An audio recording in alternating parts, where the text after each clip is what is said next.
Welcome sa isa na namang episode ng Panlasang Pinoy. Magluluto tayo ng sweet and sour meatballs. Ito yung mga ingredients na gagamitin natin. Ground pork, breadcrumbs, brown sugar, vinegar, carrots, quartered onion, red bell pepper, green bell pepper, minced onion, pineapple chunks, garlic, tomato ketchup, salt, and ground black pepper, at egg. Kakailanganin din natin gumamit dito ng cooking oil and water. Umpisa na natin ang pagluto ng sweet and sour meatballs. First step, kailangan nating i-combine yung ground pork, minced onions, breadcrumbs, salt and ground black pepper, and yung egg.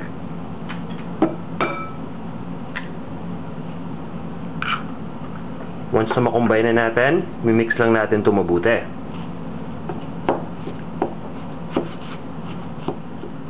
After mixing everything together, magsuscoop lang tayo ng konting mixture at iro-roll lang natin to into a ball-shaped figure. After this, lalagay lang natin to sa isang plate at itutuloy lang natin yung ginawa natin yon hanggang sa maubos natin lahat ng mixture. After nating matapos dito, we'll move on to the next step. Next step, magpapainit lang tayo ng isang frying pan at lalagyan na natin to ng cooking oil. Once na mainit na yung cooking oil, ipa-pan fry na natin yung kaninang meatballs na ginawa natin.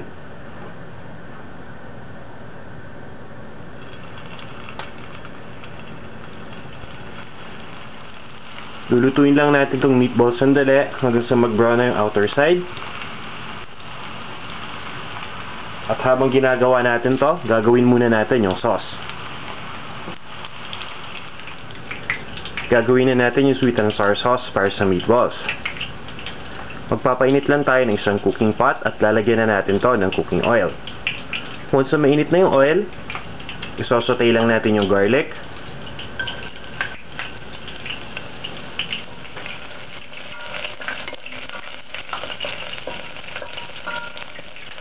then ilalagay na din natin dito yung onion,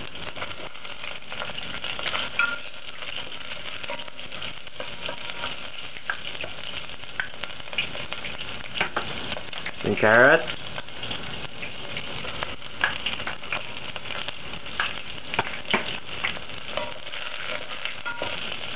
at yung red and green bell pepper.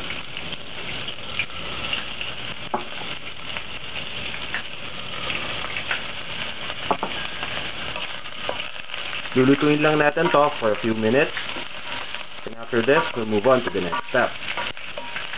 Next, ilalagay na natin yung pineapple chunks,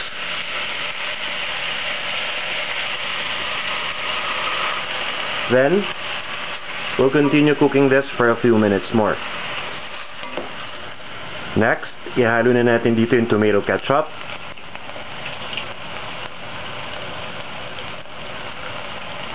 yung brown sugar,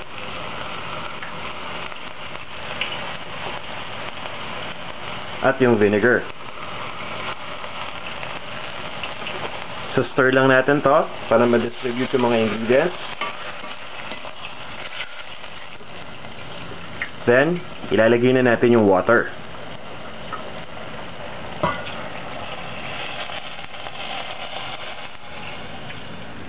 Once na malagay na natin yung water, we'll just bring this to a boil, and then we'll move on to the next step.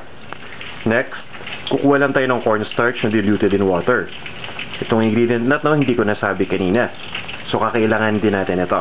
And, ilalagay natin dito sa mixture at stir lang natin kagad. Yung cornstarch, nagpapakapal ito ng mixture, ibig sabihin, tinitake na ito yung sauce. Once na nakuha na natin yung desired thickness, pwede na natin i-turn off yung heat. Then, isi-set aside na natin tong sauce. Pagdating naman dun sa pan-fried na meatballs, ilalagay lang natin yung serving plate and itatap na natin yung sauce. Ito na yung fried meatballs natin, nailipat lang natin sa isang serving bowl. Now, kailangan lang natin tong itop ng sweet and sour sauce.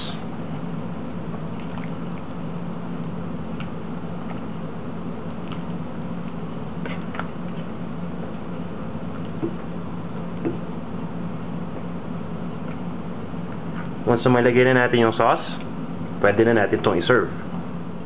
Para sa exact measurements ng mga ingredients at iba pang mga recipes na tiyak na magugustuhan ninyo, bumisita lang kayo sa panlasangpinoy.com. After nating malipat sa isang serving bowl at matop ng sweet and sour sauce, ito na ang sweet and sour meatballs.